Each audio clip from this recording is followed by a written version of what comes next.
Hello everyone, welcome back to the stream. Sorry for the slow start. I am exhausted.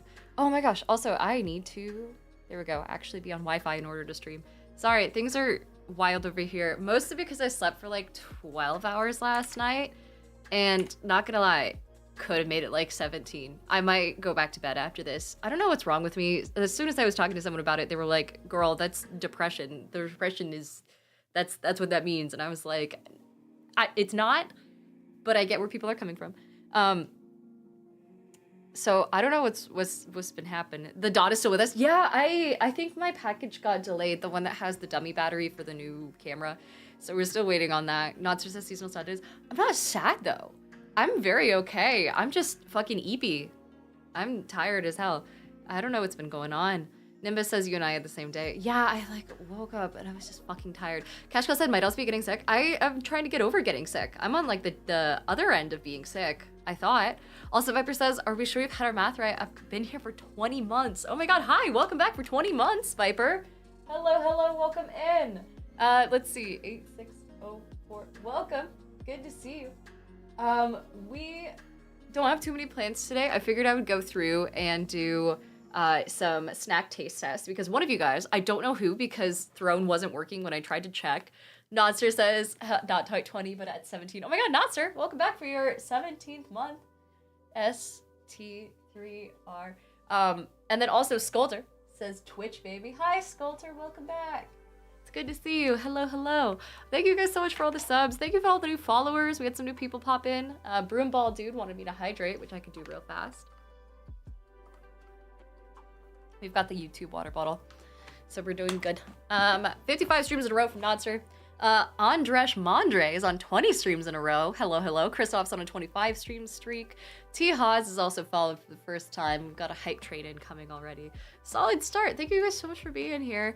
Welcome in. Yeah, sorry if I sound eepy. It's purely just like,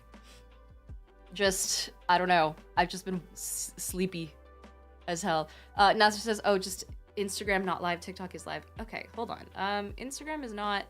It's been doing this thing where it's just checking my connection over and over again, and it's not actually doing anything. Give me your food opinions is the theme of today's stream, partially because it's easy and I don't have enough energy. It's either that or we play like a simulator game, but I don't really like doing simulators on Mondays. I prefer playing video games on like Tuesdays and Wednesdays because Mondays I can actually talk to you guys. Nachi says Meta just needs some more AI writing their code. Oh my god, don't get me fucking started. But let's see, I think I'm caught up on everything. But yeah, a little while ago, one of you guys sent me a whole ass, like, they called it a gourmet exotic snacks box. And the expiration date is August 2026, so I think it's okay. But it actually gave me a whole bunch of stuff. It has a whole guide on how expiration dates are different in the UK versus in the United States. It's got like snacks that I can't fully read, but this one has cheese on the front, which is always a good sign. This one says it's a cracker of some variety, but I can't tell what's on it. It looks like sesame seeds. I don't know. I figured we'd go through and taste test some of these today. In the meantime, I'd love to hear your guys' food opinions. If you got anything weird food related for Christmas, let me know. I know someone who had like one of those, oh god, those like massive bottle kits of like 50 types of hot sauce that no one ever actually opens. Let's see. Mr. Lion says a 3x3 with raw and grilled onions. Raw and grilled onions on the same burger? Really? Oh, man. Nimbus says I've also been referred to as a cracker of some variety. A mysterious cracker. A cracker with a little bit of texture, you know? Phoenix says I love mushrooms on pizza. I feel like the mushrooms that they put on pizza, if you're gonna do mushrooms on pizza, you have to do the right kind. And the right kind means like oyster mushrooms primarily and not just like the shiitake slices. Let's see. Oh man. And then Mr. Lion says burgers are actually great with both onions. I can't get behind raw onions on a burger unless they're like red onions, like little thin slices of them. Yeah, but Dank says my hottest food take is probably pie is greater than cake. Oh man. I think pie has more variety, but cake is more appealing, if that makes sense. Like, you can't decorate a fucking pie. You can, but it takes forever and it's not worth the effort. If you do it with a cake, the decorations on the cake can contribute to the overall flavor, as long as you don't use some bullshit like fondant, right? Or you do that Cake Boss thing where it's like 100% just like Rice Krispies and nothing else. And it's the facade of art. God, that changed the game for fucking cake decorators everywhere when that show came out. And it's not for the better. Lucas says cake has a higher ceiling. Exactly. Phoenix says, wait, is there another Phoenix? Isn't there? I thought I saw two. Maybe I'm crazy. Yvette says, I got peanut butter and chocolate covered popcorn. Dude, okay, those little popcorn things. The popcorn that has like white chocolate and dark chocolate drizzles all over it. Top tier. Any flavor of caramel corn. God, amazing. Oh wait, but Cora has a very good point over on Instagram. They said that pie is a better combo with ice cream. If cake has a better ceiling, pie has better, especially because when you consider cobbler's pies, which I do, you do have a lot more you could theoretically match it with, and it's more American. Yeehaw. Let's see. Savory oatmeal, says Deuce Covington. What the fuck counts as savory oatmeal? It's like oatmeal with eggs? Or are we talking oatmeal with like avocado and shit? Hold on, I'm looking at pictures. Chat, if you're watching on Instagram, I'm sorry, you won't be able to see the photos, but this is what we're looking at. Yeah, this is just straight up oatmeal with an egg on top. Oh, but this one has like mushrooms and stuff. That's not bad. Cheesy oatmeal? Isn't that just like that one variant of grits? You may as well just do it. What the fuck? Caramelized onion and cardamom savory oatmeal? No fucking way. Feel good comfort food. It's wanderingchickpea.com. Oh god, no, I don't want to subscribe to whatever fresh hell this is. Cozy savory oatmeal with warming spices, sweet caramelized onions, and topped with crunchy chickpeas and fresh herbs. It's vegan, easy to make, and nutrient-packed. I don't think we need to add... I was gonna say, I don't think we need to specify vegan when it comes to oatmeal, but apparently there's a lot of oatmeal / egg culture. Deedon says there's a war in the poll. Oh shit, there's a poll going on right now.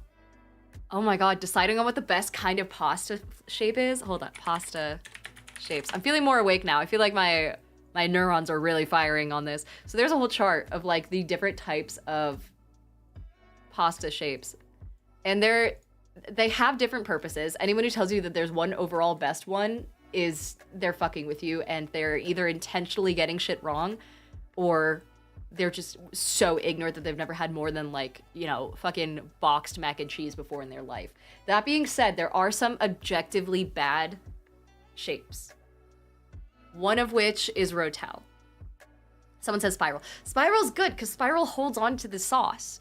Someone says Angel Hair is elite. Angel Hair is so good for like the perfect ratio of specifically like a Parmesan cheese sauce, a little Alfredo vibe. Rigatoni is very good. I love the giant pasta ones, but only if they are completely stuffed to the brim with, oh my god, what is it? The white cheese. It starts with an R, doesn't it? Shit. Zeus says, where are the SpongeBob noodles? Oh my god, you're right. Never mind, scratch it. Ricotta! That's it. When it's like the giant like stuffed shells that have just like ricotta and then layers of meat and things like that. Ugh, nothing will beat that. Vito says that sounds delicious. Also, hi everyone on YouTube. Deuce Cummington says, think oatmeal ramen. Actually though, have you guys, there have been some crazy like ramen hacks on TikTok recently that actually, they take so much fucking effort and it completely destroys the purpose of instant ramen, where you have to like temper an egg and like full on make like a cheese sauce and add tomato sauce and things like that. And it fully destroys the purpose of instant ramen, but my god, it is so fucking good that it's really hard to judge. But it's like, if you look up recipes, this used to be one of my favorite things to do, by the way, and this will change your life and arguably not for the better. If anything, it'll make you want to do like ridiculous amounts of grocery shopping for things that you'll eat maybe once ever. Is going on TikTok or Instagram or online and looking up what Michelin star restaurants and Michelin star chefs do to like upgrade their meals. And it's usually like 1 or 2 accounts that do it who have like relationships with Michelin star chefs who will go in and then be like, hey, upgrade this ramen, you know, or upgrade this McDonald's and things like that. And they do some really cool stuff, honestly, using their like food science. Ugh. Nasser says Diana attracts the children and the people who can't deal with more complicated pasta shapes. Hey, I'm okay with complicated pasta shapes, I guess. I feel like there's some that just don't need to exist though. Like, why would you have tortellini when ravioli exists? Why are we overcomplicating this shit? It's shit. Here, hold on. Why are we overcomplicating this? Why do we need angel hair and spaghetti and whatever the other, like, and fettuccine and all that, right? Oh my god, Corey says, I love how top tier chefs are like, listen to the tire company about our food. Yeah, so the whole Michelin star thing was like a whole thing, right? Where it was started by the Michelin tire company in order to get people to like travel to different spots more and then therefore wear down their tires and then buy more tires. And it's like, it's become really big, but it really didn't mean all that much when you first began, right? When it first started to be a thing. It started in 1900. Jesus fuck. Anyway, the shells won the poll, which no accounting for taste. Personally, I would do spirals over shells, and I would do bow tie specifically when the pasta has spinach in it. There's no rhyme or reason to it. There's like a very specific thing I have in my head where it's like, hey, certain types of pasta have to have certain types of nudes. And if you don't have the desired type of noodle shape, then you default to spaghetti. There we go. I'll publish a guide one of these days. Hi, hello, Brad. World Tree Quest has just popped in saying World Tree Raid. Hello, everyone. We're doing a very strong, we've started off with strong food opinions. Specifically, we just did a poll talking about what kind of pasta shape is best. And it looks like shells won, so I totally understand if you just want to leave this community behind right now and never come back, because clearly they don't know what they're talking about. Penne also holds sauce as well too. Yeah, but penne is like, it feels lazy. It doesn't have the same like artistry behind it as, here it is, down here. It doesn't have the same artistry behind it as other pasta shapes in my head. Maybe. Anish says, yay, shells. Yeah. Shells just aren't as, you use shells for specifically macaroni and cheese and nothing else. They're not versatile, you know? Penne is great for bakes. That is true. Penne is very good for bakes. Anyway. Rippuccino says gnocchi wasn't an option. Shells were the best one on that list. Yeah, gnocchi shouldn't be an option. Gnocchi fucking sucks, and I will die on that hill. It's not good. I will never order it at a restaurant, and I'm so sorry. I know that's heresy, whatever. It's both. I need to catch up on the chat a little bit. Flying Minister cheered 200 bits, and the Girl of the Pie is on 45 streams in a row. Welcome back. Debauchery Tea Party also resubscribed. XX Debauchery Tea Party XX. I always have to leave so much room for this username. We also had Taco Unyielding, who subscribed for the first time using Prime. Thank you so much. And then I'm not a virus.exe, real convincing, has also followed. Welcome in. Anish says gnocchi handmade is heaven. I know that it's a very popular choice for people to go and do like date nights or whatever at Italian restaurants where they teach you how to make gnocchi because it looks really easy. But I'd rather make anything else actually. Sushi is amazing, says Vito. Dude, when I was in, oh shit, what is it called? Was it Philadelphia? It might have been Indianapolis. Either Philadelphia or Indianapolis. It was, I think for Gen Con actually, so I think it was Indianapolis. I went to this one place that was like a DIY sushi bar sort of thing. It wasn't DIY, but like you could go down the line, very similar to Chipotle, right? Where they put out a sushi roll and then you could like choose what kind of veggies and what kind of like, if you wanted crab, if you wanted cream cheese, and they would just pick it and put it on the sushi for you. And it was so good. I know that people are talking about the Chipotle, like, I guess standard or like the Chipotle type of restaurants kind of dying recently. Mod, for example, probably deserves to die. It's not that good. And a lot of restaurants have tried to be the Chipotle of whatever they're doing. But I feel like sushi is a pretty solid. I think that can stay. The rest of them can go. Let's see. Corey says sushi is better for a first date than Italian. That's true. Especially because like Italian has to do with soups, salads, and breadsticks. And here's the thing, if I'm on a first date, I do not want to know, I don't want to reveal my weakness, and I don't want to reveal just how far I will go for an Olive Garden breadstick and how many I will eat. You know, you don't want to show off your sin of gluttony right away, and I feel like sushi is a solid middle ground. Riverdoc says mod as in pizza. Yeah, so doesn't mod pizza still have a thing where you go down a counter and you just point out what you want, or you like order a custom single pizza, right? Duke says I'm gonna have to go Google Chipotle. Do they not have Chipotle in the UK? Really? Really? I guess you guys just don't have that much good Mexican food in general, do you? I imagine it's very similar to like Australia where they just don't really have Mexican food. And if you're Australian and watching, I'm so sorry. Kevin Clear says, have you ever had plantain nachos? No, what? Plantain nachos? Oh my God, pulled pork plantain nachos. Loaded plantain nachos? Dude. This looks fucking delicious. It's Colombian? It looks like something that some random white person would discover as like a low carb option and alternative to corn tortilla chips. But that's crazy. I've never heard of that before. That's such a good idea. Oh man, now I want guacamole, dude. Ribicino says, hot take, Olive Garden breadsticks are bad. It's bad because it needs Alfredo or sauce to be good. What do you mean? It only needs Alfredo or sauce if you're a fucking coward. It's totally fine as is. I think it is. I think it's fine. Mr. Max says, there was a place in my college town that was basically a burrito bowl place, and it was so good. Yeah, like burrito bowls, poke bowls. Scotty over on Instagram says, finally caught one of your live streams. Hello. Hello, hello.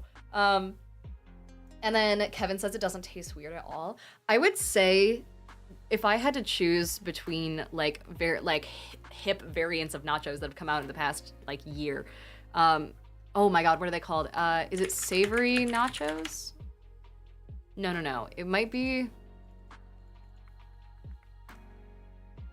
Fuck me, what is it called? It might be charcuterie nachos. Yeah, there we go. That's what it's called. So there's this thing on Instagram and on TikTok now where people are doing what they call loaded charcuterie nachos, which is where they take like basically cheeses and they lay out a sheet tray and they load it up with potato chips, but like the good kind, like the crunchy kind, right?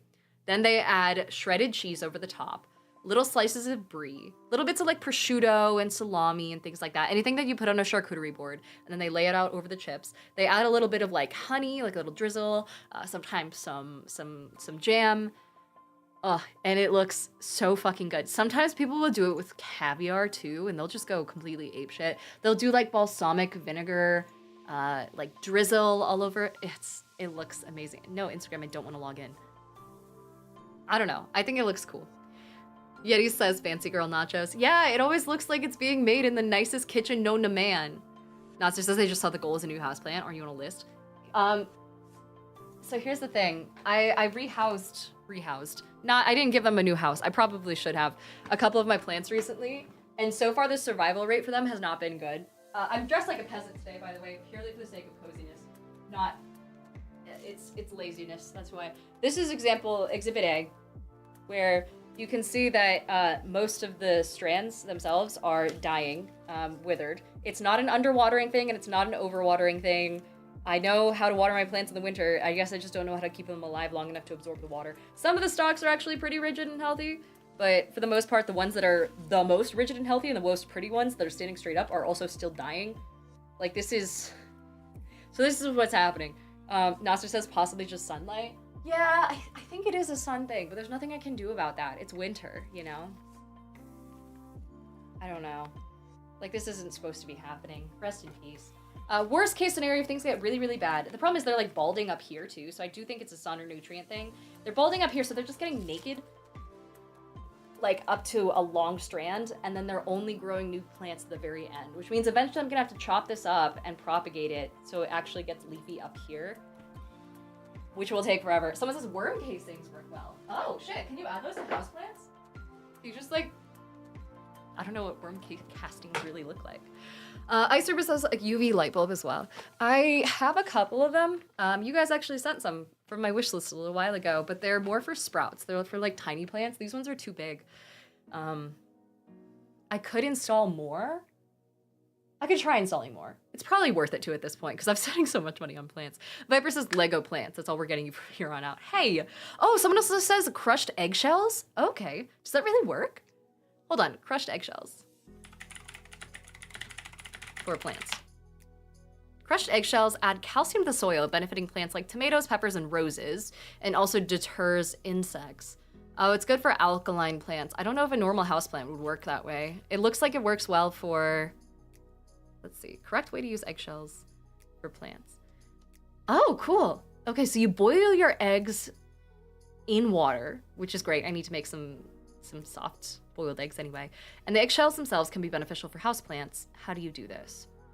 Someone says you're better off using just straight up like calcium extracted from the shells by using acid. Okay, this is where we're getting into people who know more things than me, and I don't want to try and be smart on camera because I know I'll make a fool of myself. Anyway, Jeffin says over time the plant will use all the nutrients in a small pot. But it's a new pot. I just gave it new soil. Someone says an egg salad sandwich. Back to food. Bambi's mom, or sorry, the full username is I ate Bambi's mom, which is amazing. Over on YouTube says, could be PH as well. I'm hoping not. It's a pothos. It's pretty, I thought they were pretty resilient. Maybe I'm just bad at plants. I don't know. Lucas says Diane is about to learn about compost live. God damn it. Back to snack stream. We could do a little bit of a taste test and kind of go into some of these snacks here. I don't really know what any of them are, but I did get a brochure that is supposed to be used during like a taste testing party to rate all of the different snacks. And then it also tells you what someone says, now I want an egg salad sandwich. Dude, I haven't had an egg salad sandwich in so fucking long. I kind of want one now. I haven't had an egg anything in so long because they got so fucking expensive during that one bird flu thing. Are they back down to normal, or do I still have to just consign myself to never eating an egg again? Krogeruk says, eggshells are good to deter bugs and slugs, but I hear that grinding and baking the shells is the best way to provide calcium to the soil. Yeah, I don't really have a bug problem because I live in the high desert, but Lucas says I'll just post photos of my plants in front of a green screen and you can just steal photos and edit them into your room. Someone says apparently you need to give it words of affirmation. Oh God, that's not even my love language. Nimbus Comics, thank you so much for the 5 gifted subs to the community. Hello. Nth Iteration is also here. Same with Akodo and Croissant. Let me start at the bottom. Croissant, welcome back. Thank you so much for the sub. 1997. Akodo. Geru also subscribed. Ashley Badger wanted me to hydrate, which I probably should. I feel like I'm about to have a moment where I decide to do hyper intense research on a very specific subreddit and then learn everything I can and have it be my whole personality for the next like month and then proceed to never use that information ever again in my life. I did the same thing with lucid dreaming. So Phoenix says, if you live in the South, I would say order Waffle House. We don't have Waffle Houses up here. I've actually never been to one either. I'm in Oregon, so we don't have Waffle Houses. We don't have Chili's. I went to the Chili's for the first time, like a little while ago when I was going in for the Game Awards, down to LA. Let's see, Nth Iteration. Still such a cool username. Thank you for resubbing with Prime using Bezos Bucks, and then Nimbus Comics with 5 gifted subs so people on Twitch don't have to sit through ads. Thank you so much. That is super sweet of you. Times 5. I'll give you a little circle as well. Thanks for supporting the community. That's really kind of you. Lucas says, Diana hasn't been to a Waffle House, so we don't know if she knows how to fight. Is that the bar? I can tell you right now, I don't know how to fight. Hazar the Twillick. Hello. Says Oregon has a desert. Yeah, do you guys want to learn about Oregon's desert? Hold on. This is like my favorite thing to talk about when people are like, oh my God, I thought Oregon was all green. It is, and I'm still in a green spot. But let me see. Map of Oregon. Let's do this. You guys aren't going to be able to see very well if you're on Instagram. I'm so sorry. I can share my screen literally everywhere else. But if we look at a climate map of Oregon, or like a, how do we put this? Biome map of Oregon, maybe. There we go. So there are these little like things known as high deserts. And it's quite literally just like a high elevation desert where we get basically like less than an inch of rain or something like that, some bullshit, a teeny amount of rain every year, enough to qualify as a desert. And then it's high elevation because we're on the other side of the West Cascade. So I live right here, smack dab in the middle of the state, which is really convenient because if anyone ever visits anywhere in Oregon, I can be like, hey, give me 2-3 hours, I'll be there and I'll come say hi. But this is the West Cascades. Portland is up here. We have like all the coast cities over here, the Klamath Mountains where no one ever wants to go unless you're doing a drug deal down here. And then in the middle, on the other side of the mountains, is what's called a rain shadow. And it's essentially what happens when you have a bunch of mountains that block off weather and precipitation from getting to the other side of the mountains. So that's why everything that's in the Portland side of Oregon is really fucking wet and rainy and miserable. Same with Seattle and things like that. It's depressing. It's the worst. I hated it there. But it's really green and lush, and that's when you see like moss carpets and ferns and all that sort of stuff. That's when you think of Oregon, you think of like how emerald green everything is. And it's amazing. It's fun. I loved how much greenery there was there. But I live just on the other side of the rain shadow, which means it's what's called a high desert. And a high desert biome is more like scrubland, right? Like it's, here we go. It's a lot of like short little bushes, a lot of these cliffs and things like that that are really pretty.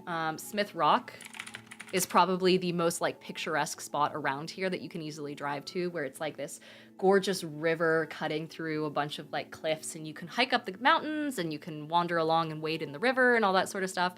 So that's where I live, is Bend. And so the thing is, it's very easy to get to all the like massive greenery spots still as well. So I love living here. It's also never rainy. The weather is not super crazy, but we do still get snow. Yeah, there's really good fishing and stuff like that. And there's rivers cutting through town in like several different spots, so you can go paddleboarding and hiking. And there's we're surrounded by national forests, so you can drive out like 20 minutes in any direction and then camp for free in what's any land owned by the Bureau of Land Management. It's free to camp on for like up to 2 weeks, and then you just have to move. So there's some really cool spots. Elk Lake is probably my favorite, where this is me just getting obsessed with Oregon. I love talking about Oregon so much. It's got, here we go, every single lake, and there's 180 of them within 20 minutes of here. I could throw a rock and skip it across 7 different ponds. All of them, for the most part, are free to camp at and free to hang out at. There's also Sparks Lake, which is one of my favorites because you can go and it's not super deep. Like, you can stand on it pretty much the entire way across. It's really warm because it's very shallow. The mountains are reflected in it. There's this center like island here that has a picnic bench and whatnot. I think there's some spots that are like kind of like it narrows so you can paddleboard your way through this picturesque cliff. Yeah, Crooked Rick says, are there redwood forests in Oregon? There are not. Redwoods are more very, very far south Oregon, like the lowest strip of Oregon, and then the highest strip of California is where they're at. So, unfortunately, I've never seen a redwood in real life. I don't think. Cash Cow said, what about Southern Oregon? Dude, okay, so... Oh, Roly Poly says, in Oregon, cloudy a lot. Not once you get past the mountains. The populated parts of Oregon are, anything along what we call the I-5 corridor. So, like, the big road that connects Portland and Eugene and Salem and all that. Anything from there and west is really cloudy and really rainy. Everything from there and east is where I'm at, where it's like 300 something days of sun a year. To the point of it, people will actually get prescribed to move to where I live if they have seasonal depression or depression of any kind, because it's just so much nicer to not be miserable all the time. Let's see. Oh, Hasbar says, I'm in the Sonoran Desert, so I'm familiar with high deserts. I didn't know they were up there. Yeah, so it's quite nice. I feel like we have a lot in common with regards to the dry weather too. My hair, it doesn't look like this when I go to visit conventions and other cities, because it like instantly poofs up because everywhere else is so much more humid and it's so dry out here. Let's see. Deuce Cummington says, Diana needs to watch Lord of the Rings at a Waffle House. Apparently I need to watch Lord of the Rings at a Waffle House while also having Avatar: The Last Airbender on in the background and taking care of a plant and having it survive the process. Is what I need to do to redeem myself in your guys' eyes. Next, y'all, thank you so much for the follow. Same with FartKnocker81. Welcome to the channel, I suppose. Monster wants me to hydrate, but after that, Vault to Other resubbed with Prime. Hello, hello, saying Happy New Year, Diana. Hello. Good to see you. Nexal says, thank you for having me. Yeah, of course. Welcome in, welcome in. Ethan says, no, you need to not play Cursed Magic decks. So I was looking at here, hold on. Let me get Vault Dweller _11 on the board real fast. And I promise we'll talk about food again. Phoenix says, have you not seen Lord of the Rings? I started it. I couldn't finish it. I was not that, I couldn't get much into it. So there's let's see, Scryfall. They released a Magic the Gathering set, and every time I go into my friendly local game store, my friendly local card shop, it's called E4. They're so nice there, they're so sweet. They talked to me, and the last time I went in, the guy behind the counter who we know really well, his name is Chris. He's like, have you seen the Avatar: The Last Airbender sets yet? And I was like, I've never seen Avatar, so I'm not super into it. And I just got the saddest look. But I do remember the cards that they have. I remember thinking it was just kind of ridiculous, right? Where the full art cards they have that are not these. These are pretty. The ones that are just straight up screenshots from the show. Did no one else think that that was kind of like weird and kind of lazy? Am I insane? They did one that was, it wasn't Ristic Study, was it? It had like a giant picture of, what was it, Ozai's face, and it was just taking up the entire screen, and it looked horrific, and people hated it so much that it eventually became like the most cheap version of the Game Changer card. Oh, look at Avatar Eternal. How do I, what's the code for that? MTG Avatar Eternal. TLE, that's what it is. Sorry, I needed to find the code real fast. So TLE. I always forget that they have like different ones. Ugh. Phoenix says I can't stay here when you've not seen Lord of the Rings. Yeah, this is it. Where they just took screenshots of things. And then here we go. Cruel Tutor. Where it's just his face. Super close up. And apparently if you look up Cruel, what is it? TCG Shop Online, I think it is. TCG Player. If we look at the actual Cruel Tutor in Magic the Gathering, there's the one, the OG one, the original one is $37.80 something cents. 89 cents lightly played. It's a Game Changer card, so it's considered one of those ones that's like genuinely going to be really good. Essentially is what that means. There's like some objectively good cards in Magic.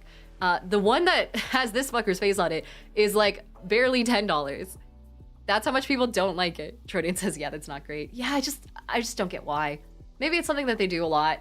The Magic people do a lot, but I feel like it I don't know. I'd rather have like anything else than cards that just kind of look like this, you know? Baltimore says, found myself avoiding games and movies when I know it will make me go down a rabbit hole of lore, so I understand not being able to get into Lord of the Rings. Happened to me with the Elder Scrolls, and now I love it. Dude, I've been so into the Elder Scrolls recently. I got, for Christmas, a Crusader Kings 3, and instantly I did as much as learning the tutorial, and then immediately went down the rabbit hole of downloading Elder Kings 2, which is like the Skyrim mod that goes back to the Merithic era. And oh, I've been so on top of like the fucking lore and shit like that. It's so cool. Wethila says they were bad. They could have retouched the images and been fine. Yeah. Exactly.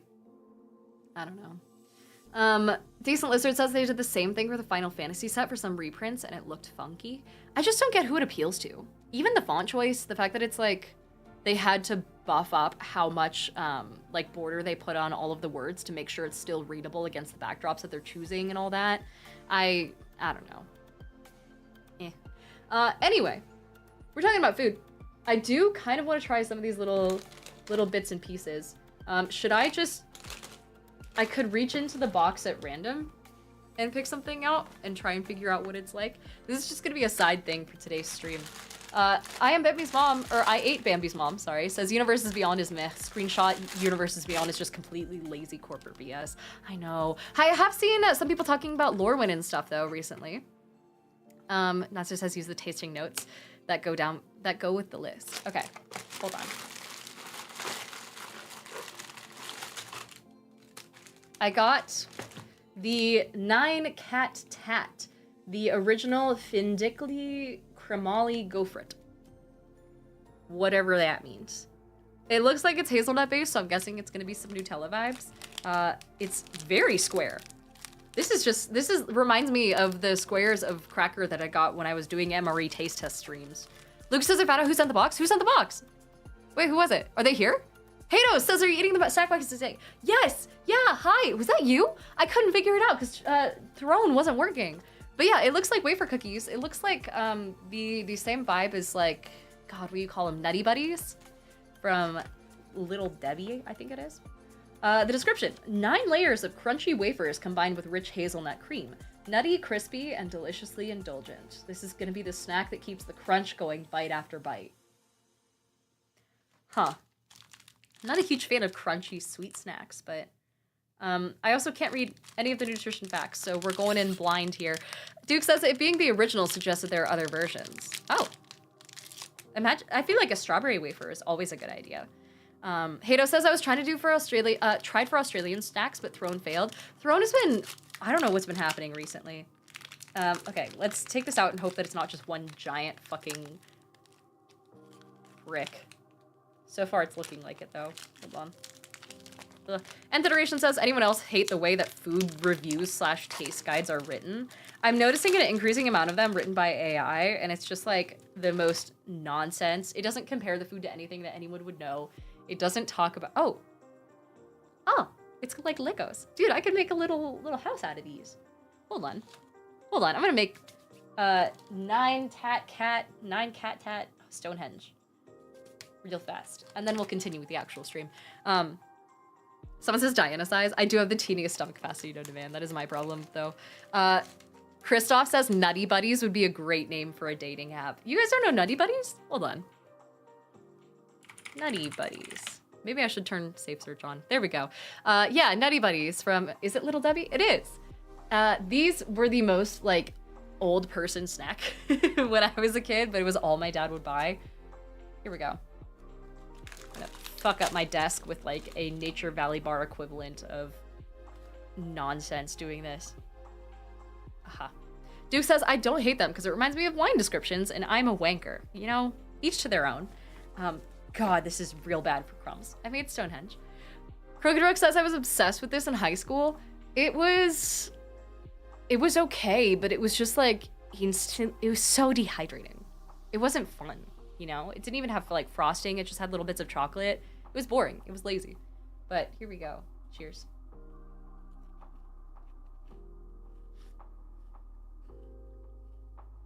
Oh, it's really dry. And the hazelnut doesn't taste like Nutella. It tastes like unsweetened hazelnut. It's almost like a sadder version of a Nutty Buddy. You know? And the duration says probably would be better with coffee. It would be better with coffee, milk, maybe tea. But the fact that the coating for it is not on the outside either, and it's mostly just wafer, is kind of depressing. Like, this, I feel like, is what you would give someone who's in jail and you need to, like, break their spirit.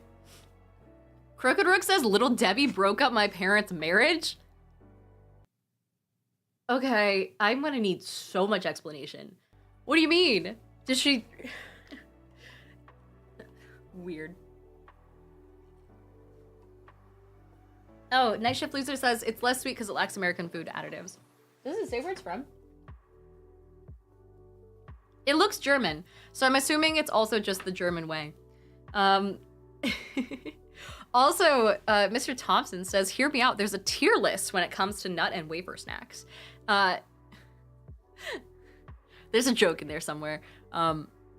Nathan Reedboom, thank you so much for joining. Hello, hello, welcome in. And Federation says, almost anything sweet goes better with coffee to me. I don't know what that says about my taste buds. It's like the same reason that people love mochas and things like that so much. And then, let's see, people are saying a bad ratio of wafer to filling. Exactly, and it doesn't have like the coating the way a Nutty Buddy does. I give it a solid like 4 out of 10. Wouldn't go out of my way for it unless I wanted to give it to someone who I feel like needs to hydrate more, and this is a good way to force them into it. Aria says wafer nuts.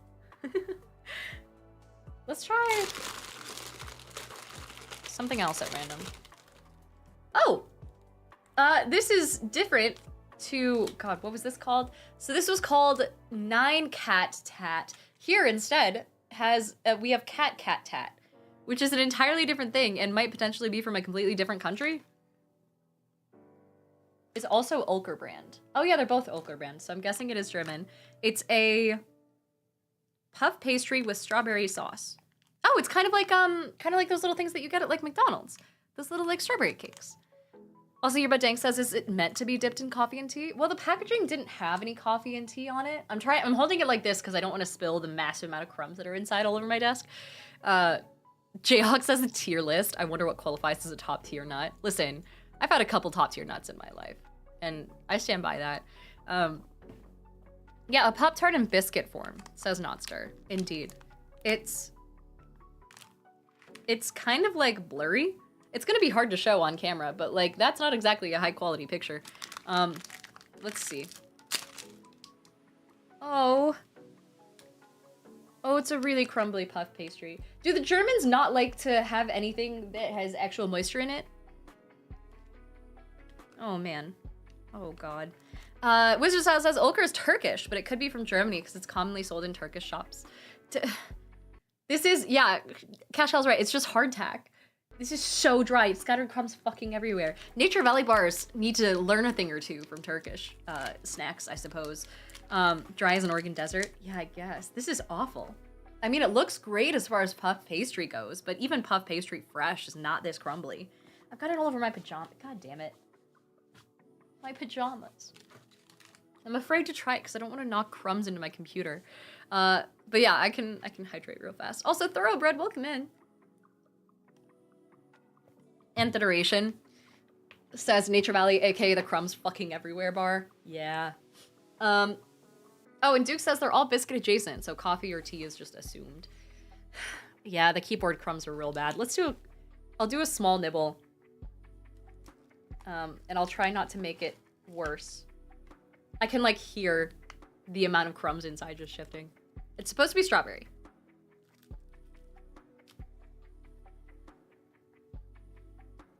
There's like no strawberry in here. Do you see that? It's just hollow puff pastry. This is awful. And not worth it. Nasha says gotta go deeper. I refuse. That is nowhere near the amount of strawberry that's on the label. I've been robbed. 2 out of 10. Skimped, said Arya. Yeah. I mean, the puff pastry is really good, though. It is quite sweet. They did do a good job with, like, the sugar crust. So, but you can just get this as, like, a little Danish here at some, like, literally any pastry spot will have Danishes with not only strawberry, but with cream cheese as well. And they'll be, like, fresh. They'll be moister. Someone says strawberry. Duke says, I wonder if it's one you heat. Oh, I didn't think so. The description just said... Where is it? White chocolate wafer. Cat tat strawberry. Crispy wafers stacked with layers of strawberry cream. Fruity, crunchy, and playful. It delivers a crackling bite that fills your day with fun flavor and cheerful vibes. Yeah, sure. No, that's the worst so far. A lot of these do look good, though. There was one that was... Here, hold on. This. Which is from the same company, so I'm assuming also Turkish. That is more... Oh, Matcha wants me to hydrate? I probably should. Monster says the jam's gotta be in there. Deconstruct. This is how you get ants. I don't know about that. So we have a lemon snack. It's called a loku... Oh no. Guys, it's called a locum cuck. Hold on. That's a K at the end there. Make your own jokes. It's also from the same company. Do a little read. Of what the hell a locum cuck is. Is it not on here? I don't think it's on here. Oh, it is. Okay. A playful take on soft candy. I bet. With different fruity flavors in each pack. Chewy, colorful, and full of surprises, it makes snacking fun and exciting with each bite. It's really playing on the whole, like, everything is exciting thing. Good God. Fills your day with fun flavor and cheerful vibes. An on-the-go companion. A perfect little pick-me-up. Jesus Christ, there are other ways. You can actually try describing the snack, perhaps. But it's actually quite pretty. Look at this. It's giving, it's like the same vibe as the jelly that you fight in Undertale. Hold on. This is, I swear to God I'm right about this. Undertale gelatin. Yeah, mold small. Look. It's the same thing. Except lemon. I don't know. It does look like a little bit like there is rind inside though, so I guess I will munch on that. Natsu says Haribo crossed with Turkish Delight. It might be. I hope it's better than Turkish Delight though. Turkish Delight does not get... Wasn't there some like movie... It was Narnia, right? Where like some little kid sold his entire family out for Turkish Delight? Maybe? Potentially? And everyone was like, absolutely not worth it. Ooh. It was Narnia. Why though? Who was he dealing with? Oh, but it was Magic Turkish Delight? Really? Did it do something? Also, this is really good. For the Locum Cuck, horrible name, great taste. It actually genuinely tastes like a decent amount like lemon without being sour, but it's like a little tangy, if that makes sense. It's not soft in the same way that like gummy bears are soft. They're more tough than that. The sugar crust on the outside is fantastic. You can see the gelatinous there. It's not at all like Turkish Delight. It's way better. It's actually got flavor. Someone says a kid had issues. All right, wait, hold on. It takes place during World War II sugar rationing. I mean, were the family assholes to him? Was it like a Home Alone situation where he's like, I wish you guys were all dead anyway, and now I can get Turkish Delight out of it? Or, yeah, it's got the same texture as Dots. Arya's right. Okay, Cora says he thought the queen was nice, but she tricked him with his favorite Turkish Delight. Was it at least a decent flavor, or was it just like some bullshit?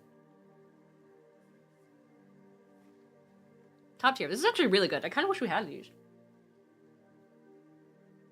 The dude was just kind of an idiot, says Nimbus Comics.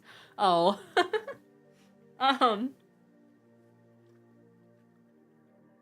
It's very chewy. And I'm trying so hard not to chew into a mic. Luke says, see chat, you should also eat lemons whole. Bones and all. I don't know about that. Breadward over on TikTok says, you ever wonder if Cyclopses get mad looking at vacation spots and finding out Hawaii has 2 eyes? Dude, I feel like Cyclopses need to be more of a thing in D&D, and I forget what exactly got me thinking about that the other day, but I wanted to go into like a whole, I was gonna make a video about it, and I forget why, talking about Cyclopses and like altering their stat blocks or something. It was a long time ago, so I can't remember. Jeffin says, look up Turkish Delight from Turkey. Okay, hold on. Turkish Delight from Turkey. Like actual Turkish Delight. Hold on. So it comes in these bars instead? Is that what I'm looking at? Or is it like it has pistachios and whatnot? Different types of Turkish Delight and why it's so good. Man, the Turkish Delight fucking propaganda ever since The Lion, the Witch, and the Wardrobe came out is insane. Oh, okay. So this looks way different than like the little cubes that we get. So they actually have like petals on the outside and like more fillings and more like shapeliness to them. Okay, this makes a little bit more sense. Yvette says, to be fair, he was an 11-year-old child. He was 11? I thought the kid was like 6. This makes sense for someone who's like single digits age, not double digits age. What the fuck? Also, Sir Red Wolf says, I want to run a Percy Jackson TTRPG. Oh boy. Do I have the Kickstarter for you? There we go. Haha. Every time I do this, Maddie sits up in a cold sweat and feels like she owes me something. So Maddie's doing a Kickstarter right now, doing essentially like a 5e supplement for Cersei's Guide to Aiaya, which is like a whole Percy Jackson setting. Unofficial, because she doesn't want to get sued. It's live right now if you guys want to check it out. Your Bud Dang says the ones in the movie looked like malted milk balls. Hold on. Shit. Turkish Delight, Narnia. This is also another movie and book series that I haven't seen. So, oh my god, what the fuck? This kid wanted this so badly? Oh my god, and the witch was played by what's-her-face. Oh, cool. I didn't know that. She also played the angel. Oh, who was it? In, what's the one movie where John Wick, I'm sorry, I really need to sleep more. The good old what's-her-face. She played Gabriel. Yeah, in Constantine. Thank you, chat. You guys know exactly what I'm thinking. Jordan says, I'm just gonna automatically assume Diana hasn't seen anything moving forward except for John Wick. To be fair, basically everything is 3 degrees removed from John Wick, right? Let's see. Yeah, no, it doesn't look that fantastic, and I honestly don't think they can make it look that fantastic. Chronicles of Narnia, official Turkish Delight. Oh, they have a recipe. Made famous by Edmund Pevensy's betrayal in Narnia. Yeah, I don't know. If your family were assholes, I can kind of get it, but... Lucas says I'll only see the Constantine sequel if they name it Constantine. Oh my god. And Betta Welsh says, are we hating on Turkish Delights? We're hating on specifically the child in Narnia's decision to sell his entire family for Turkish Delights when cocaine is right there. You know, at least have some fucking imagination. Hey Reaper, how's it going? Welcome in. Let's see. Michael says the Constantine movie was so good, even with the differences from the comics. It made me want to watch the comics, read the comics so bad. Also, Yves wants me to do a posture check. I probably should. Forgive me for being in pajamas all stream, by the way. I am eepy and probably going to bed right after this again. Oh yeah, and then Warden says, I mean, by today's standards, probably not worth it, but back then, British kids with no access to flavors back then? Dude, the Brits don't have access to flavors nowadays. I mean, they do, they just don't use it. Do I need to remind you what British breakfasts look like? British breakfast. This? This is what you're fighting for? There's not even a lick of pepper on that fucking, that egg. It's just like the miscellaneous little herbs that they could find. Jack says if we get another Constantine movie, I wanted to star the guy from the show. I never saw the show. Oh shit. Also, Lukic says, what about cocaine-coated Turkish Delight? Okay. Someone go to the US Patent Office, because my god, do I have an idea.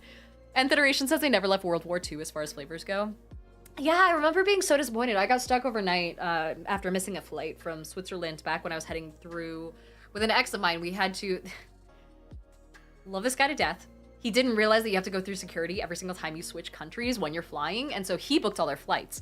And he didn't realize that in order to get from Switzerland through to the States, if we were to go through London Heathrow, we would have to deboard, get our stuff, go through customs, go through security, and then board the next plane. You know how much time he booked us? Like 20 minutes. We missed our plane by so fucking much. And so we were stuck overnight in London. And we had like a London hotel breakfast, and it basically looked exactly like this, like the pudding and everything, the little hockey puck of what looks like it could be either really good or the straight up charcoal briquette. And yeah, no, it wasn't fantastic. I was so disappointed, but also everything's so expensive in London. Not gonna lie, that was awful. Duke says the one in the image is crap, but a full English is top tier.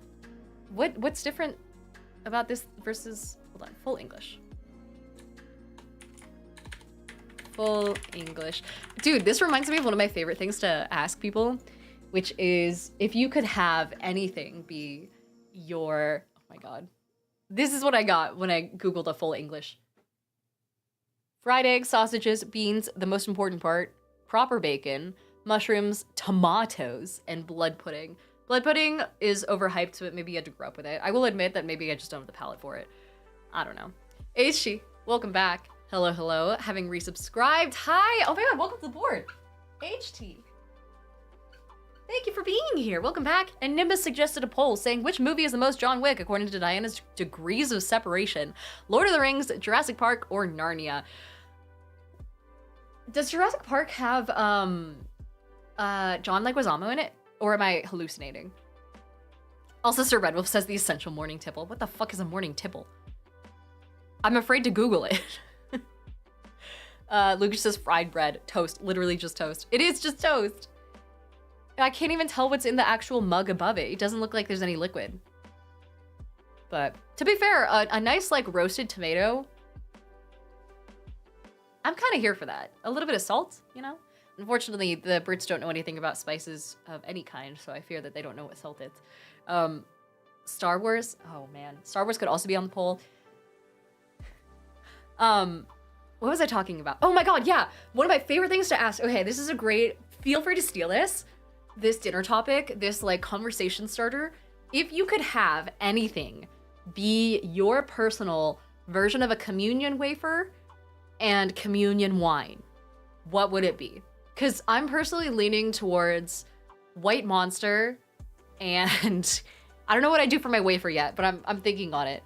Maybe just like a straight up just single noodle, like a spaghetti noodle uncooked that you just have to munch through. Not just as we do know spices. Oh man. Also, Cynical says, I know this might be random as fuck, but you are an amazing person. I'm glad you exist.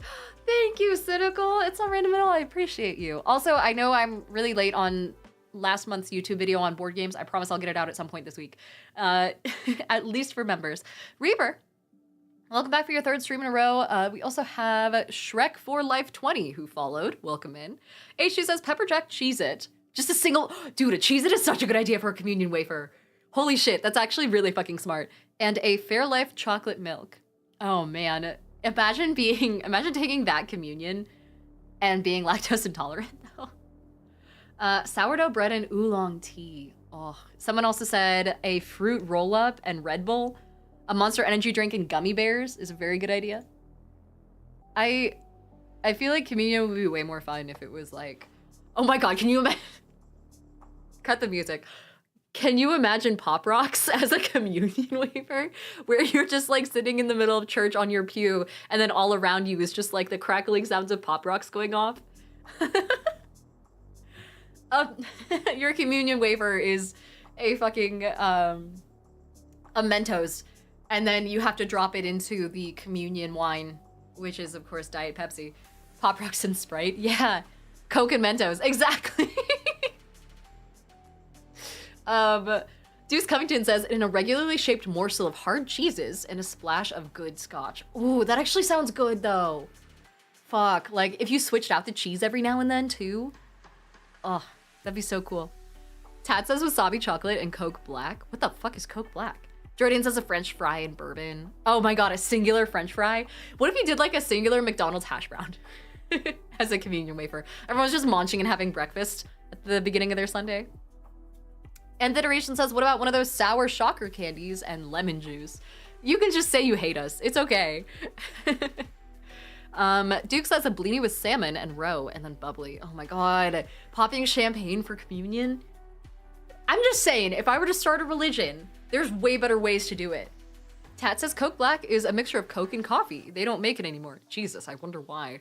And Yves says apple cider and a single Lindor chocolate. I feel like the type of Lindor chocolate really matters though.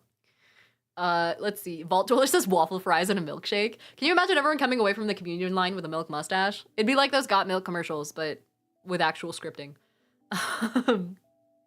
Let's see. Oh my god, Jeffin says mushroom chocolate, so that way you actually see God. Yeah, your communion wafer is inedible. And and then like a THC beverage. Let's see. Swedish fish and vodka cranberry is actually, that sounds like it'd be fucking delicious. Now I kind of want like a Swedish fish garnish on all of my vodka crans from now on.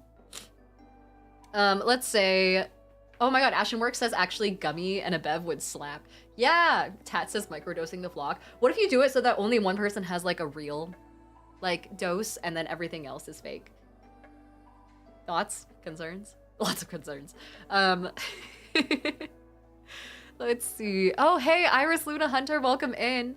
Ashenwork says, wait, THC Kool-Aid. We may as well go full cult. Dude, I feel like having THC Kool-Aid, at least for the bit, if you're gonna do communion, would be the funniest fucking thing. Just to see how many people would do it. H2 says, Diana, you don't scream me as a vodka cran girl personally. I'm a huge fan of vodka crans. That's what I started on, was like Sprite, cranberry juice, pomegranate flavored vodka, and then fresh squeezed lime juice was like my favorite cocktail ever. And I made it in the basement of my college housing.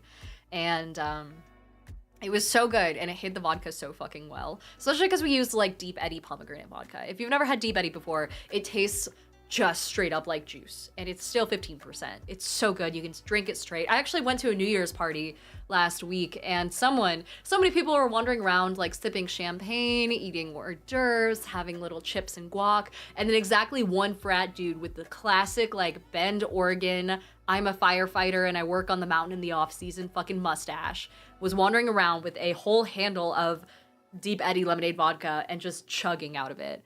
And you know what? Fucking hats off to that guy. I bet he's having a great new year. Crouched over a toilet.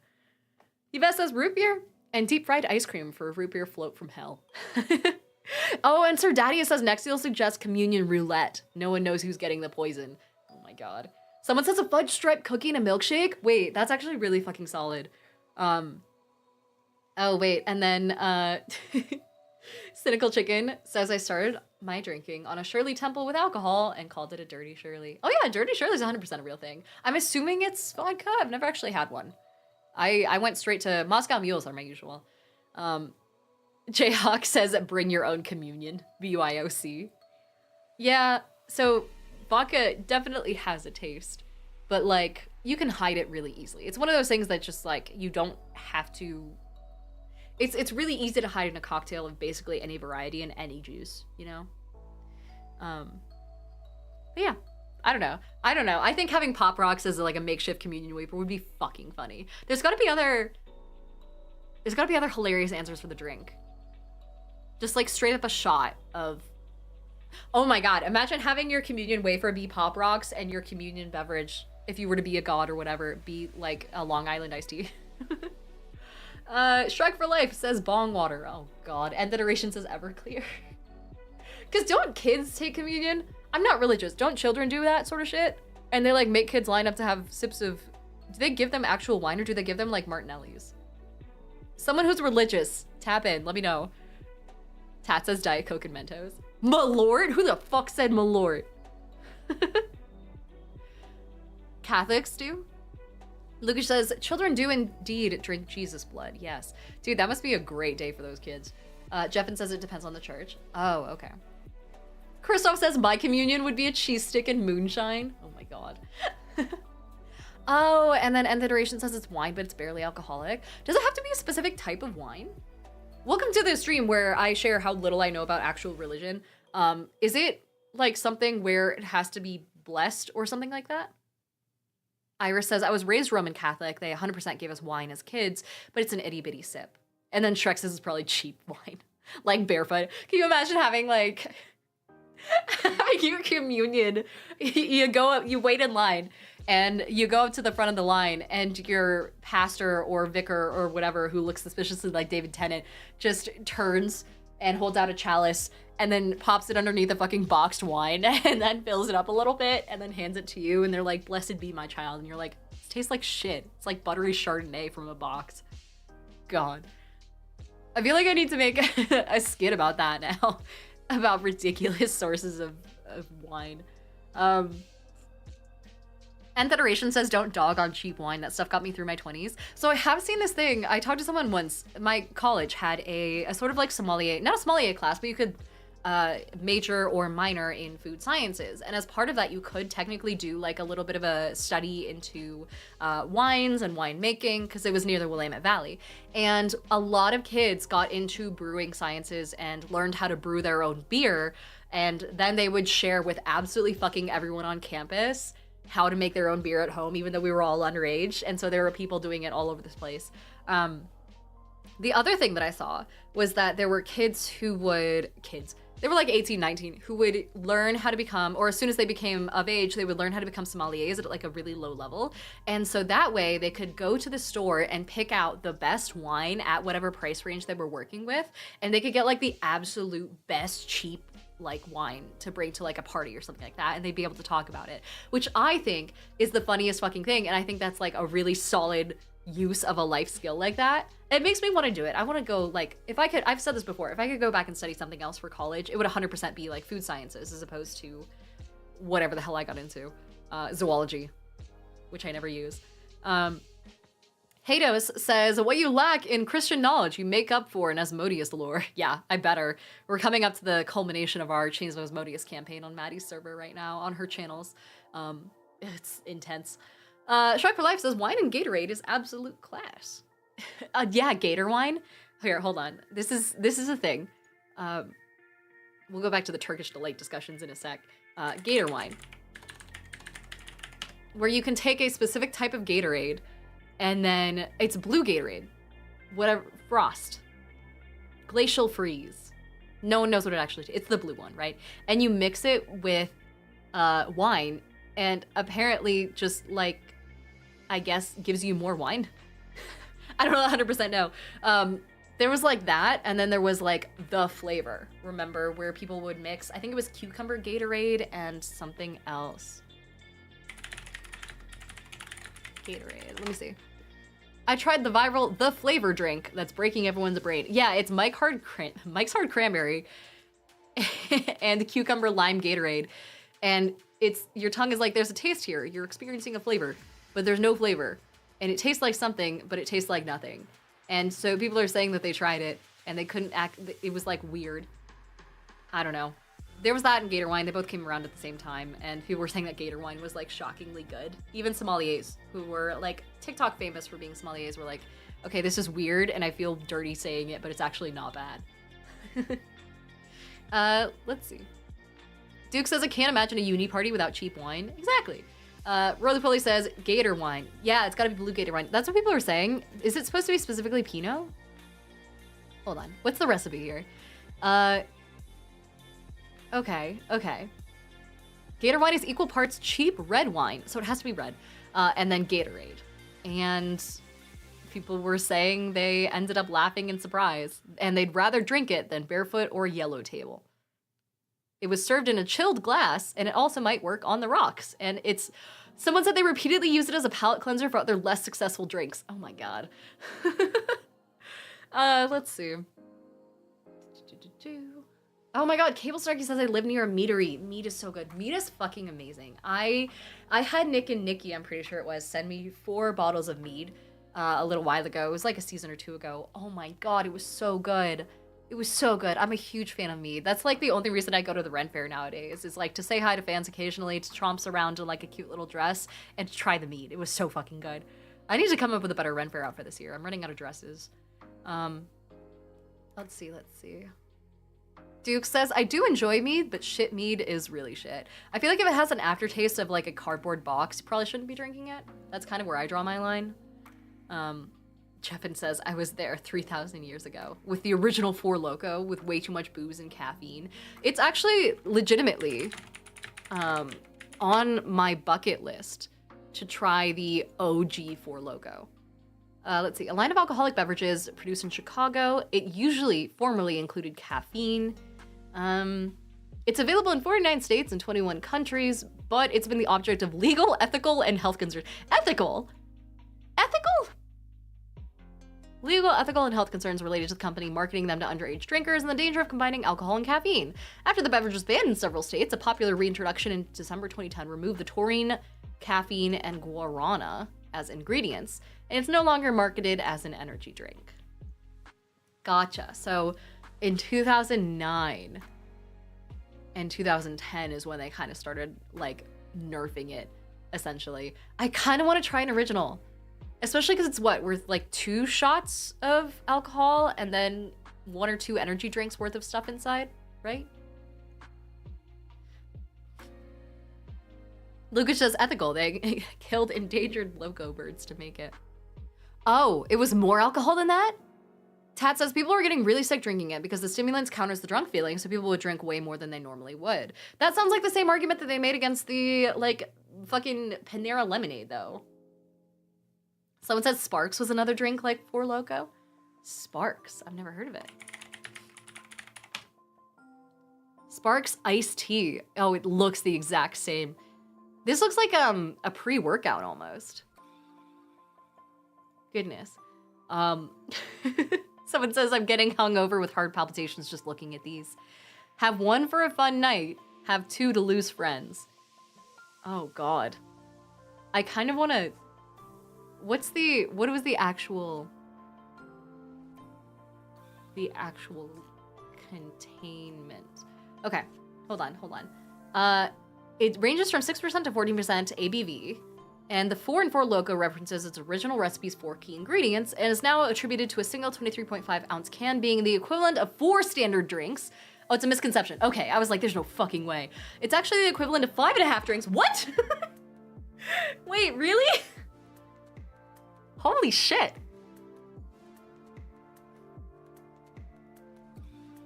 I'm astounded. I really want one now. Holy fuck. I was sitting here like, there's no way that they had 4 drinks worth of stuff in it and they were allowed to just kind of sell it without special considerations or being restricted to a liquor store or something like that. But apparently it's 5.5. So Duke says, what's it calling a standard drink? So a standard drink is an actual unit of measure. Where it's like the equivalent of 1 glass of wine, 1 shot of alcohol, of liquor, a can of beer, something like that. 1 standard drink. It's like a proper unit of measurement, and there's usually little graphics that go along with it.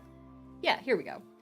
So it comes in this little chart like this, and it has to do with like the amount of beveragino that you have, and then also like the ABV and all that sort of stuff. So this is the chart. Is it different to a unit of alcohol? No, I imagine it's the same thing. I don't know what they call a unit of alcohol over across the pond though. Jeffin says it's the worst hangover ever. Ugh. If anyone has actually had one, I envy you. Deuce Covington says, Four Loko has nothing on the energy drink from Peru I tried called Vortex. I only tried that twice. Hey, good on you for trying it twice though. For getting up and getting back on that horse, I suppose. I'm kind of shocked that my TikTok live hasn't been restricted now. Anyway, I might end stream there. I am eepy as hell, so I might take it down a little bit early. Thank you guys so much for hanging out and for joining me on this stream. I promise I will be less eepy and I will have a proper plan tomorrow. Probably. Maybe. But I have to go do some budgeting for the end of the year and then figure out how much I owe the government in taxes and then... Oh, Yves says, can we do Metazua? Yeah, let's do Metazua real fast. Why not? You guys can always convince me. Metazua. If you don't know what Metazua is, it's a super quick game where people are going to shout out an animal that they want to guess. And almost like Wordle, it has a new answer every day that we're going to try and guess by throwing out species names. And it'll tell us what each guess that we guess and the goal animal have in common. And Dukes immediately is starting us off with armadillo. So I can kind of show you how this works. Basically, it's saying that an armadillo is nowhere near the goal animal, but they are both eutalostomes. So they're both like related to bony fish, essentially. Which is weird, because last time I checked, an armadillo isn't a bony fish, but maybe I'm wrong, and maybe they reversed, evolved their way back out of the ocean or some shit. I don't know. Cable Snarky over on YouTube says otter. Yeah, let's do otter. River otter or sea otter? Let's do sea otter. No, nothing. Okay, so we know it's not a eutherian. So we know it's not a placental mammal. Basically, it's probably a fish, is what I'm getting at. The lampfish? What the fuck is a lampfish? We have a lamprey, if that counts. Okay, a lamprey is not even a vertebrate, or is a vertebrate, but that's like not even a eutylostome apparently, so this is awful. Jellyfish? No, because we know it has a vertebra, so we know it's not an invertebrate. Someone said piranha. Piranha. That's a good guess.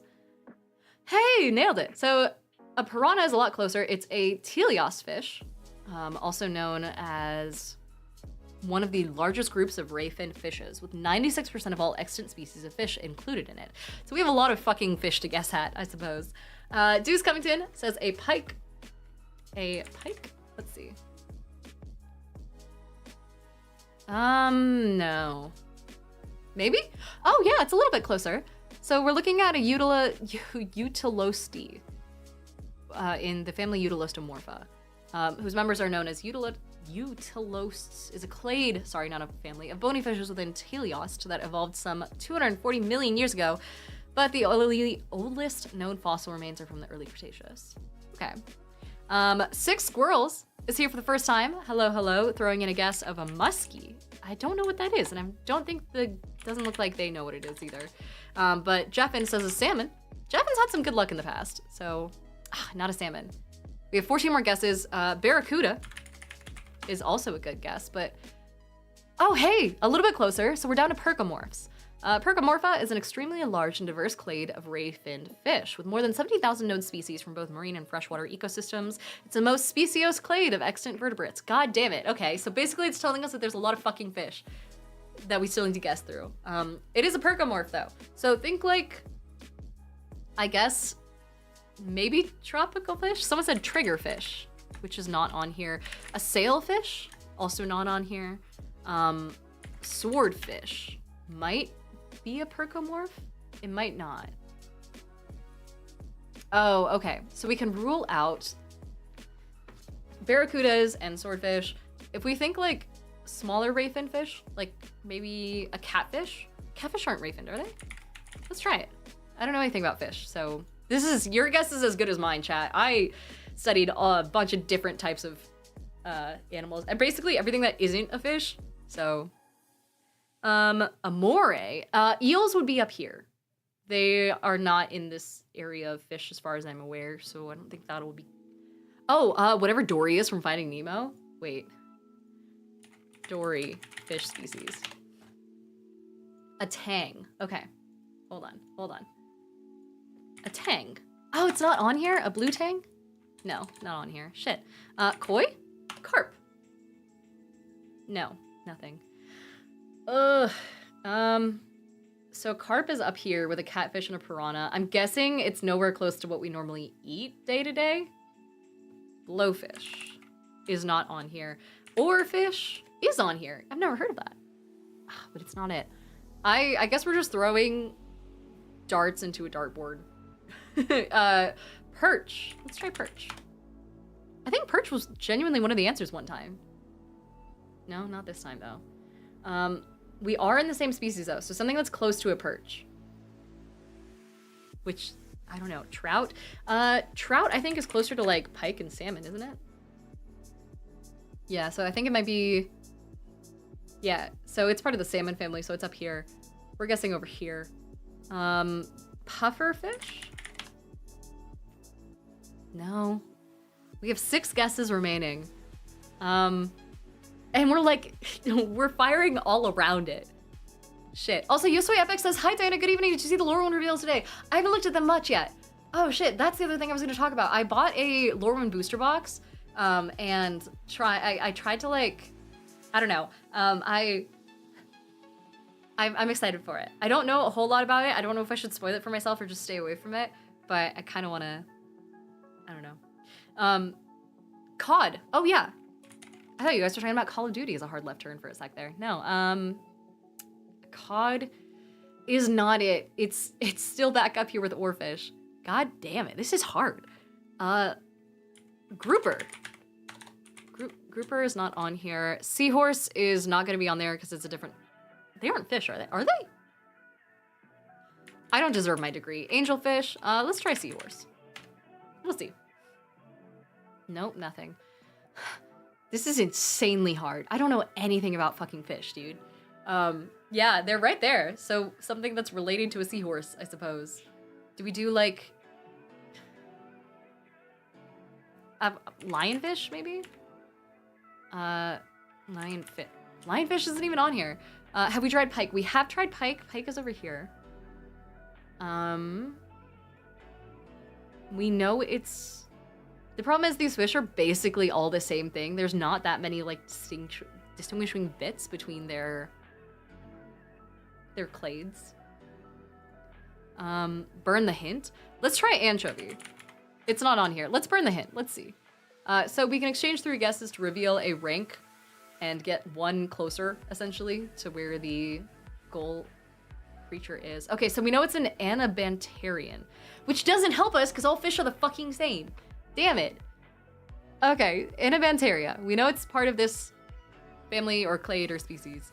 What's the closest at the moment? The closest is a lot of different things. Seahorse, barracuda, swordfish are all really close. Is rainbow fish a thing? I'm pretty... Maybe? I thought that was... No, it's not. Anglerfish. No, shit. It was a fire eel? Oh, we ran out of guesses. What the hell is a fire eel? Hold on. It better be pretty, or else I'm gonna be so mad. Fire eel. Oh, it's a little scary, actually. Hello? Look at this guy's little snoot. I kind of want to build this into a D&D little guy, like a mysterious serpent-looking thing. Look at him. Look at this pose. It's kind of cute. Duke says I'm guessing like a water eel, but warmer. God damn it. Oh yeah, the Lorwyn stuff. Wait, I do kind of want to take a look at that. Let's look at Scryfall real fast, because I know that there was a lot of hubbub over High Perfect Morkant when she first came out. Lower when equipped on... Yeah, okay, here we go. Ongoing previews. They have some of the... Oh, okay. So they don't have all of the images yet. But this is like some of the stuff. Dose of Dawn Glow is here. I remember seeing this guy on on TikTok. Yeah, Hi Perfect Morcant. She was the one who I'm definitely gonna try and get a hold of if I can in the box. I'm really hoping for it so I can add her to my Lathril deck. Because I have so many elves in that deck. But these are like the fancy double-sided, like fancy art cards. I also saw that they did some sort of like almost paper cut type art. Let me see. Lorwyn release. Collecting Lorwyn Eclipsed. The 4 most important things. Okay, well, this is like what people are targeting. Yeah, okay, so these are the guest cards. These are the fancy ones that look like they were made from like paper cut art almost. It's super fucking cool. Oh, there's Oko with his like 18 pack again. Ugh. Reversible lands. These are fun. I think they're cool. One side is Lorwyn, one side is Shadowmoor, and together they form a stunning cycle of borderless shocklands. Oh, sick. Okay. They show off both aspects of the plane on a single card, and they're mechanically identical to their counterparts in default Magic Frame and appear in both non-foil and traditional foil. Gotcha. So this just came out like 30 minutes ago. If anyone wants to take a closer look, this is on the official Wizards website. Yves says, do you prefer the 18 pack or a dad bod? I'm an arms girly. So neither, I suppose. Oh, here we go. Yeah. Oh, you can actually click them. That's so pretty. Man. But I guess this is what people are going for. The art is so fucking pretty. I've always liked this sort of storybook style. They had the same thing in the storybook expansion. Fuck me, I forget what it's called. That came out not too long ago. That no one really liked, but I really liked. Yeah, I don't know. I'm excited. I got one of these, and I don't know. It'll be fun. It'll be cool. I'm really excited. Oh yeah, and they also have the like elemental and then the Blight commander deck. The Blight one looks kind of fun, only because I really love black and green decks. But I also have a lot of elementals lying around after DBCU sent me a bunch, so that particular commander might be kind of cool, but I'm kind of hoping to just get it without having to deal with an entire 5-color commander deck that I'd then have to edit. Anyway, that's... Oh, hey! Whitney's on Do a Smoking Glue Guns raid? Absolutely. We actually ended up going up to time anyway, so hell yeah. Thank you guys so much for hanging out today and joining me on this journey of a couple of snacks, all of which were dry as hell. But thank you guys so much for being here, except for the lemon one. The lemon was actually... I might have another one of those. That was pretty fucking tasty. If you're on Instagram, thank you so much for swinging by. I'm gonna say goodbye to you guys now. Same with you on TikTok. Thank you for being here. But I'll see you all tomorrow. And then for those who are on YouTube, the stream will end at the same time for you, but I hope to see you guys on here again, 5 o'clock Pacific time tomorrow. That's when we'll be streaming and doing the same sort of stuff, potentially playing some games and all that fun sort of jazz. I'm gonna raid over into our friend Whitney from Smoking Glue Guns. You guys know who Whitney is. I guarantee it. If you don't, I'm gonna be so upset. She's genuinely like such an amazing human being, and she just started like she's doing Monday Night Magic. And so it's like perfectly on brand. Please go talk to her, hype her up. She's playing against a couple of people that I'm also friends with. So please go say hi. And yeah, Smoking Glue Guns, Whitney, you should look up her store. We've talked about it plenty of times on the channel as well, because she does some amazing fucking like artistic dice. Haikyo says bye from France. Goodbye, thank you so much for hanging out. And be sure to cheer Whitney on in this Magic game. And also take notes on what she does if she wins, so that way you can tell me about it and give me all her secrets. Thank you, bye.